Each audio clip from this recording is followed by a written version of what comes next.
भारत के एक छोटे से गांव में एक पुराना कुआं था। गांव वाले कहते थे कि उस कुएं में एक औरत की आत्मा रहती है। रात के 12 बजे वहां से रोने की आवाज़ें आती हैं और जो भी उस आवाज़ के पीछे गया वो कभी वापस नहीं आया। एक रात 3 दोस्त अर्जुन, रोहित और समीर मजाक मजाक में उस कुएं की तरफ पहुंच गए। चारों तरफ अंधेरा था, हवा तेज चल रही थी और पेड़ ऐसे हिल रहे थे जैसे किसी अनदेखी चीज़ की मौजूदगी हो। रोहित हंसते हुए बोला कि भूत जैसी कोई चीज़ नहीं होती, लेकिन समीर के चेहरे पर डर साफ दिखाई दे रहा था। अर्जुन ने मोबाइल की फ्लैशलाइट कुएं के अंदर डाली, लेकिन अंदर सिर्फ गहरा अंधेरा था।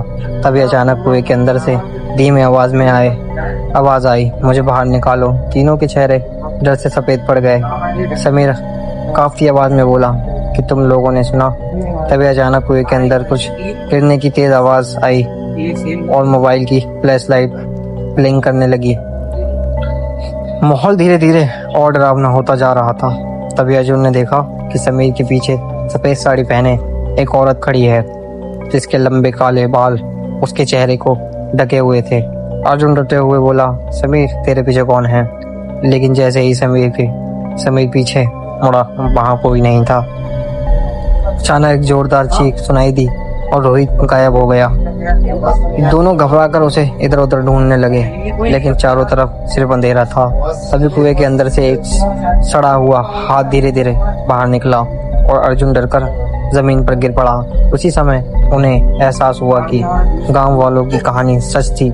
सालों पहले इस गांव में राधा नाम की एक लड़की रहती थी, जिस पर गांव वालों ने काला जादू करने का झूठा इल्जाम लगाया और उसे जिंदा इसी कुएं में फेंक दिया गया था।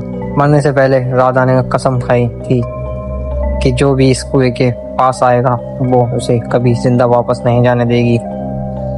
अचानक कुएं से सफेद साड़ी पहने वही औरत बाहर निकलने लगी। उसके बाल हवा में उड़ रहे थे, उसकी आंखें पूरी सफेद थी। अर्जुन, समीर डरकर भागने लगे, लेकिन जितना भागते रास्ते उन्हें वापस उसी कुएं के पास लेकर आता। उनकी सांसें तेज हो चुकी थी और दिल जोर जोर से धड़क रहा था। तभी अचानक वो चुड़ैल उनके सामने आकर खड़ी हो गई।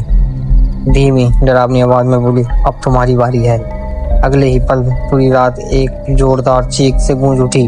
अगली सुबह गांव वालों को कुएं के पास सिर्फ 2 मोबाइल मिले, लेकिन अर्जुन और समीर कभी नहीं मिले।